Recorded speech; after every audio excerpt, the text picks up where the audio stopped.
Not one of the four rules, but it's a good intro into something I want to talk about. Fundamentally, there are only two types of guys. There are, no, you know what? I'm going to skip that. I'm going to talk about it later. I'll go to the four rules, but Violet, remind me. What's that? I'm being heckled already. All right, enough of this before we run out of time. Rule number one, it's real simple. No job interviews. Okay, right now the girls are going, I kind of know what he's talking about. The guys are going, what the hell are you talking about? This is a job interview. Come here, demo girl. This is Amanda Coulong, my demo girl. Most guys talk to a girl like this if they are talking to a girl at a bar. Oh, hey, what's your name? Amanda. Amanda, what do you do? I'm a PR correspondent and a tech correspondent for Texas. Oh, really? You've been doing that long? Oh, a while, yeah. So did you go to school for like PR or technology? Or Yeah. job interview. You see, if you were in my session yesterday, my session about pitching, I made the point that boring is the kiss of death. You'd rather have drama than boring. Boring will get you nowhere. A job interview is boring. You're done. No job interviews. Guys will say, what do you talk about if not that? Anything. I don't care. I mean, you know, something else might not work, but a job interview will kill you every time. Yep. Thank you. Watch your posture. Now, watching your posture might seem obvious. Okay, watch your posture, blah, blah, blah. But posture actually shows up in a lot of ways that you don't really think about. So obviously everyone knows, you know, you don't want to walk up and do this. That's ridiculous. But let me show you what a lot of guys will do, which you don't really think about. Hey, you come here around a lot, and now my posture isn't necessarily horribly bad, but look what I'm doing with my hand and the straw in my drink. There's like nervous twitches. So posture's more than just here. No, you don't walk around looking like a Yeah, this ghoul. doesn't work either. Yeah, but you don't walk around. Hey, you know, with the nervous twitches. Let's also talk about posture sitting. If you'll notice the way I sit like this. Now you don't have to cross your legs, sit however you're comfortable. But the important thing is to be comfortable. A lot of guys, I have a friend who I finally had to banish just because he was so stupid and just would like ruin me. He sat like this. Now I'm not talking about sitting forward. I'm not talking about, you know, hey Neil, I'm interested in what you're saying. He sat like this. And he would do this even when we were at a table. I would tell him, I say, put your elbows on the table. I don't care if it's rude or whatever, just put your damn elbows on the table. Better to be sitting like this with your elbows on the table than sitting like this with the table right here.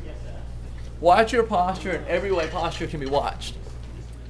Rule number 3 is actually a way to look at the world in a way, and I will tell you right now that I was so guilty of this in every way. I grew up with 4 older sisters who really kind of ruined me. I mean, they gave me the wrong information. They told me stuff that prevented me from getting dates for years. And this is probably the single biggest thing that guys don't get.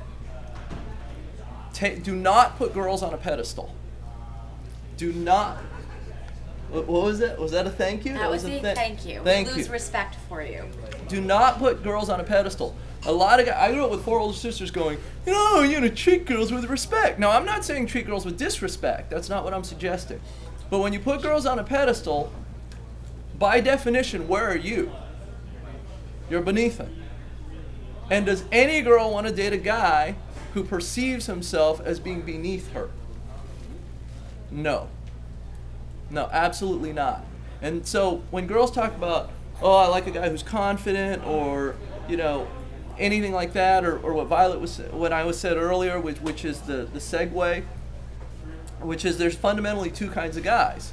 The fundamental 2 kinds of guys break down into this. There are guys who are confident enough to go out and look for the kind of girls that they want to date, and then there are guys who basically date whatever's put in front of them. I hate to say it, but the vast majority of guys will date whatever's put in front of them. They'll date whoever they meet, whoever they get a phone number from. They're so happy to get a phone number because it's been like a year and a half since they even got a phone number and 4 years since they had a date. They'll date whatever's put in front of them. Fundamentally, there are only 2 kinds of guys. And you have to be, you absolutely have to be in the group that does the choosing. Because if you're in the group that'll date whatever's put in front of you, then you're perceiving yourself as being beneath the girl. You're just so happy. You're like, oh my God, I got a phone number. I got a phone number. What did you think? Maybe should get a girl out with me. You can't take the girls off the pedestal. Now I want to talk more about this because, like I said, if you don't hear any of the other stuff, you have to hear this. As guys will say, girls like jerks. A little bit, but not really. It's not really fair. What girls like are men. And there's a difference. I'm not saying treat girls with disrespect. I'm not saying be an asshole. I'm not saying be any of these things. Girls like men. And what's a man? A man is someone who feels he deserves to be out with the girl. A man is someone who has options in his life.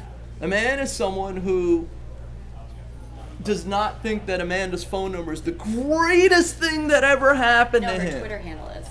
Or Twitter handle.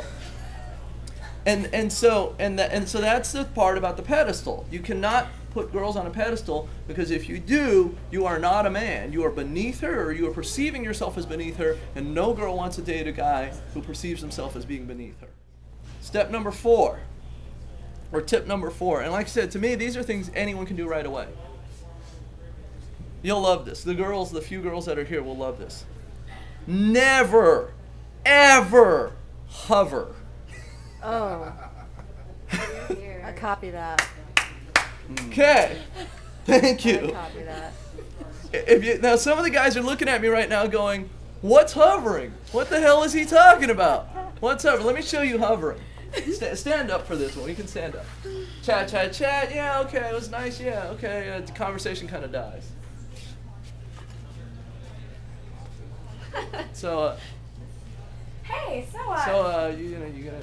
how are you? Now that's exaggerated hovering, but you know what I'm talking about.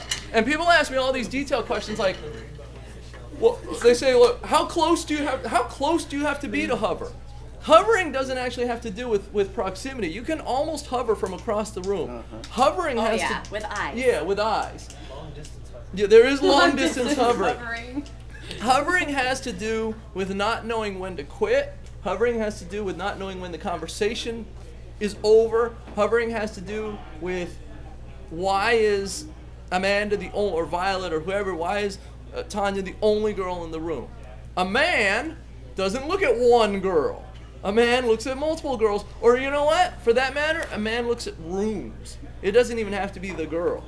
So the hovering, the long distance hovering, it's like, why is this guy staring at me from across the room? It might be 10 feet away, but he's still, for all reasonable purposes, hovering. I got more, and we have plenty of time, but my session was called 4 Steps. You do those 4 steps, you'll get more dates. I'm not saying you'll be a player. I'm not saying there's going to be a stream of women coming into your room. But if you do those 4 things, and most guys don't know those 4 things, and I'll tell you right now, I've been guilty of all of them. 4 older sisters, my God, I used to think the way to a girl's heart was to show up with a mixtape playing Air Supply.